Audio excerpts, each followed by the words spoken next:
You've probably heard the number by now.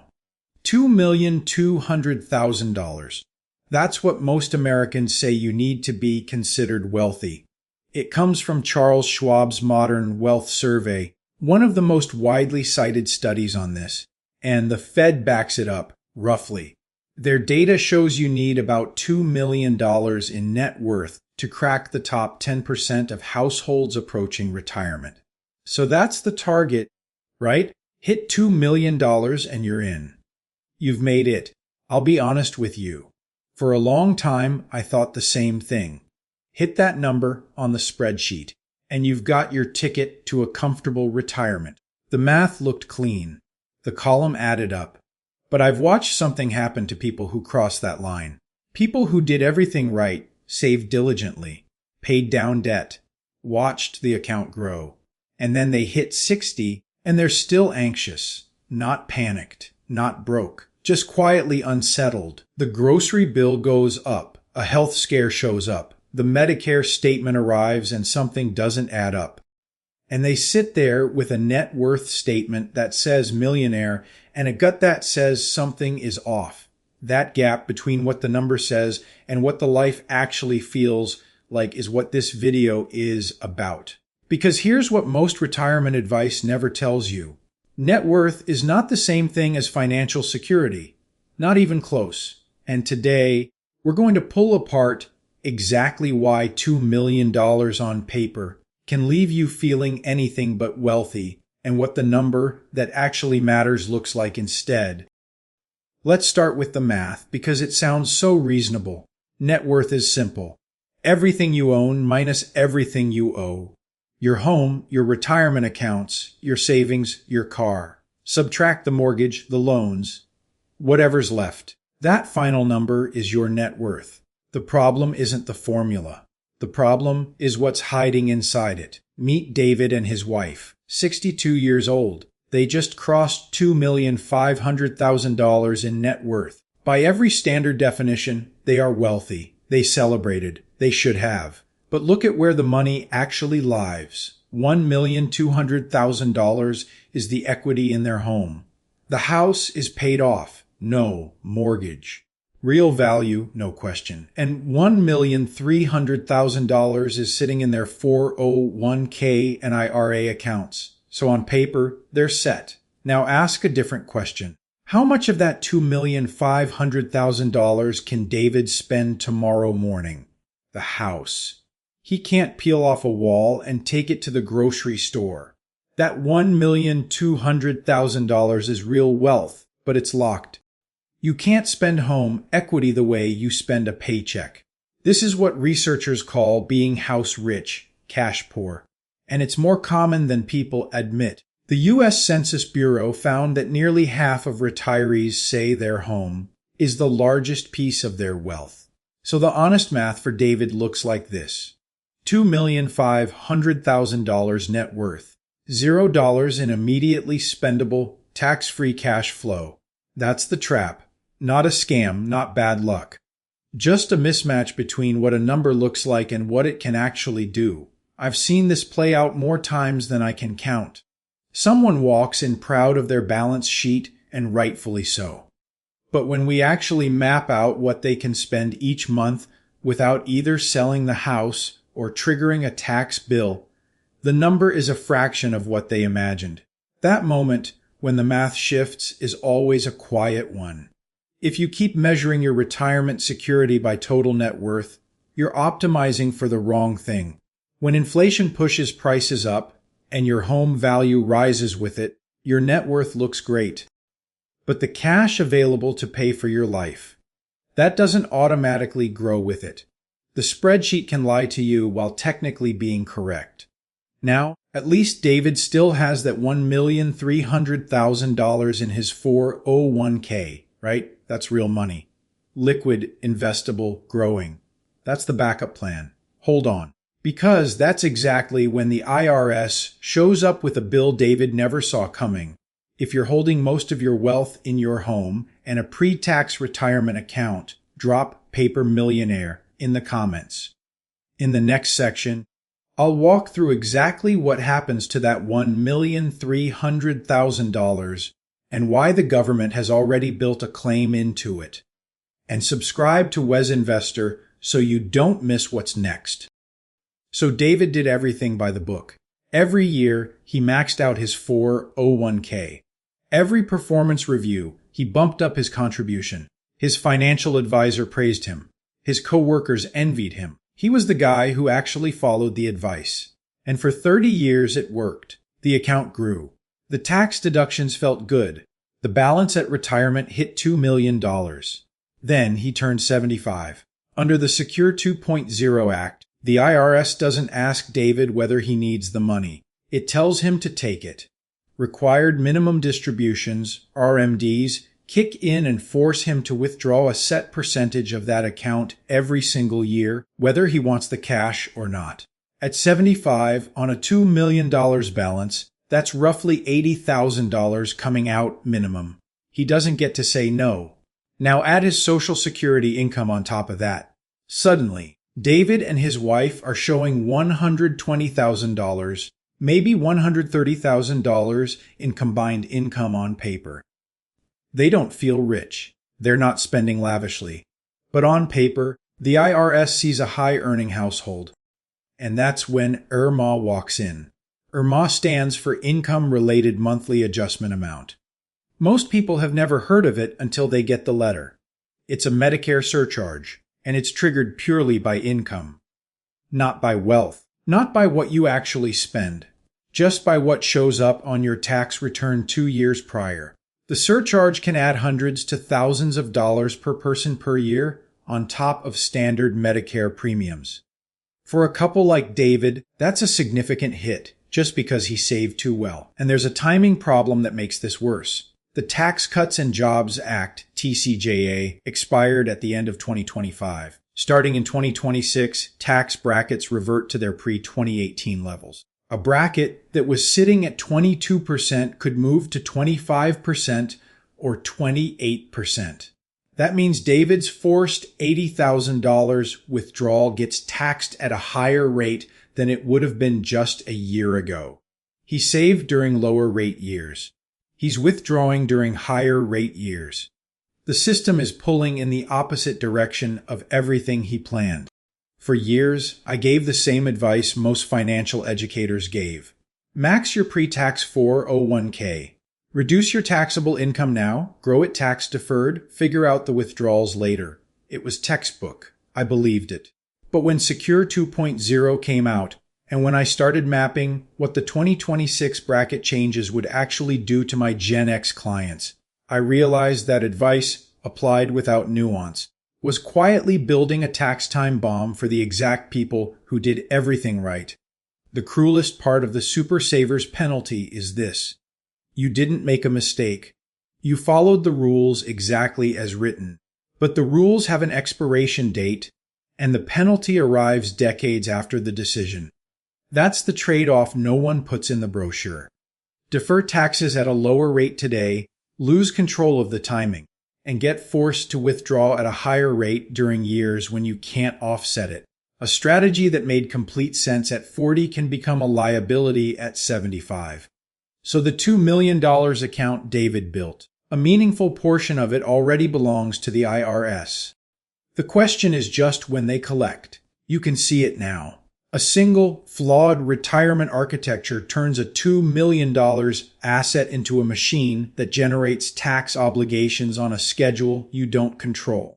So what do we actually do about the house and the 401k? That's where we go next. Let's follow David one more time. He's 60. The account balance looks good. The house is paid off. He's tired in the way that only people who have worked hard for 3 decades get tired. Not burned out, just done. Ready. So he retires. And then comes the part nobody warned him about. He's 60, which means Medicare is still 5 years away.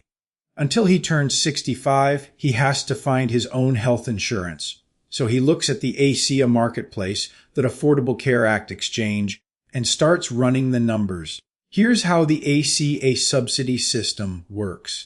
The government helps cover your premiums based on your income, not your assets. It doesn't matter if you have $2 million sitting in accounts. What matters is what shows up as income on your tax return that year. David's money is almost entirely in his 401k. To live, he has to pull from it. He and his wife need roughly $100,000 a year to cover their expenses comfortably. So he withdraws $100,000. That withdrawal counts as ordinary income, every dollar of it. And $100,000 in income for a retired couple pushes them past the 400% federal poverty level threshold. That's the ACA Cliff. Cross it and the subsidies disappear completely. Not gradually, all at once. Without the subsidy, David is now buying unsubsidized health insurance on the open market. For a couple in their early 60s, that can run $2,000 to $2,500 a month.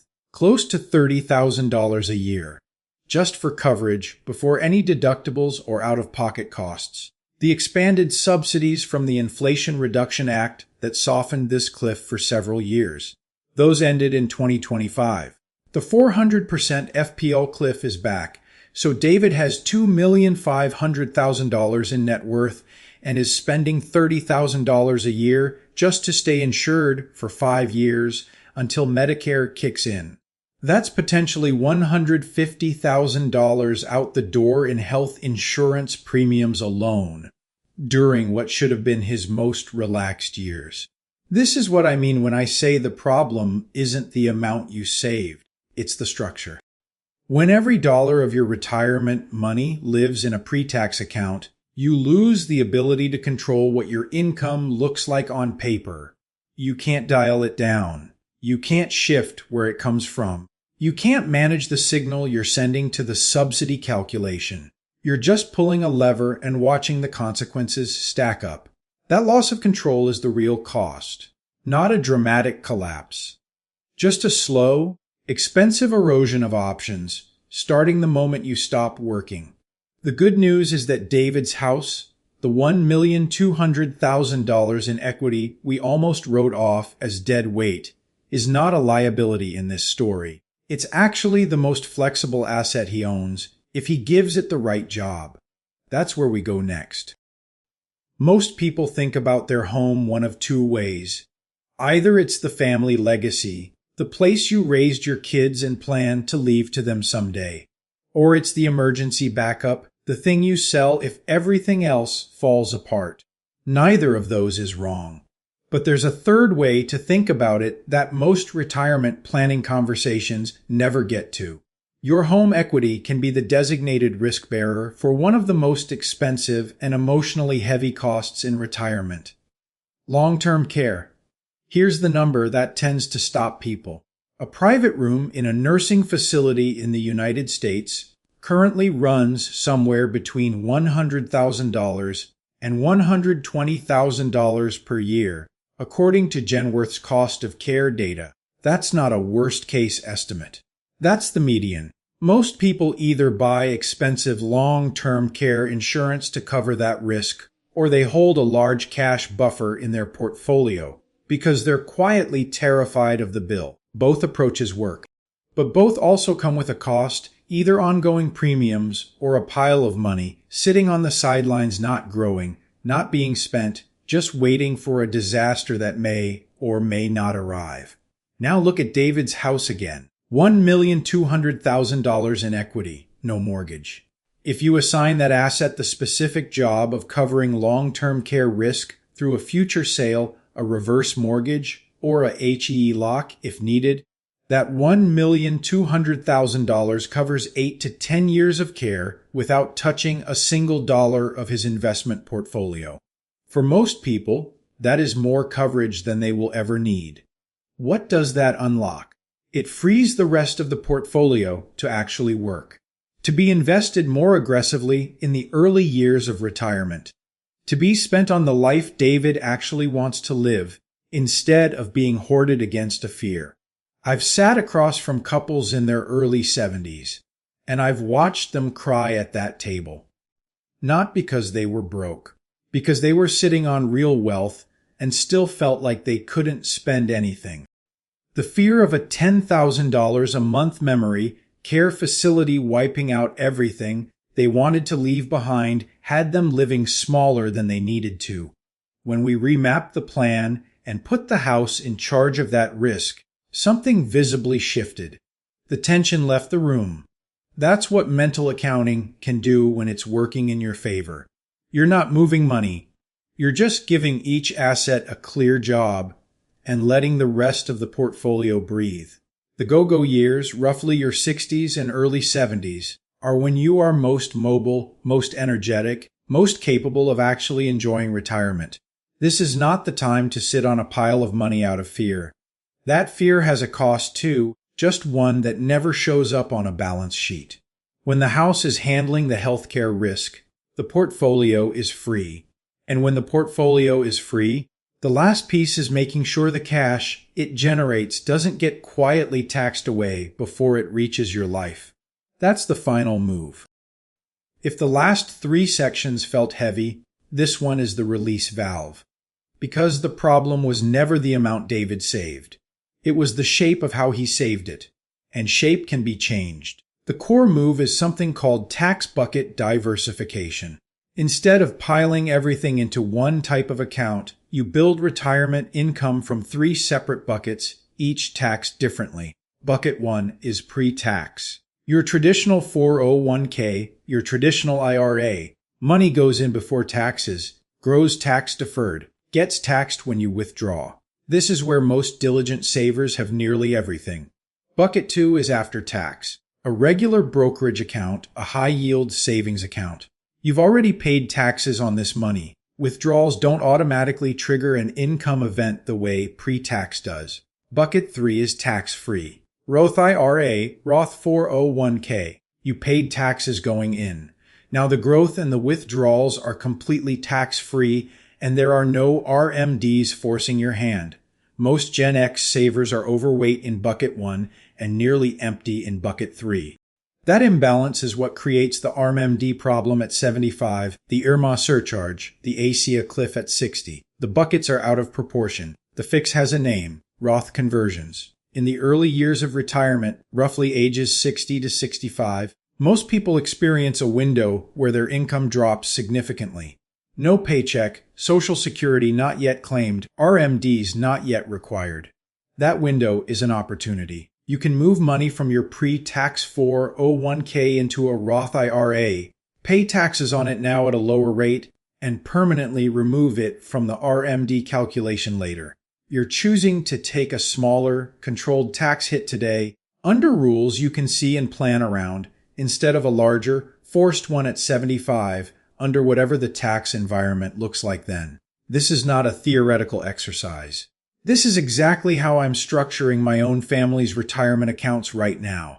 I would rather pay a known amount today on my terms than hand the IRS a blank check dated 2035 and hope for the best.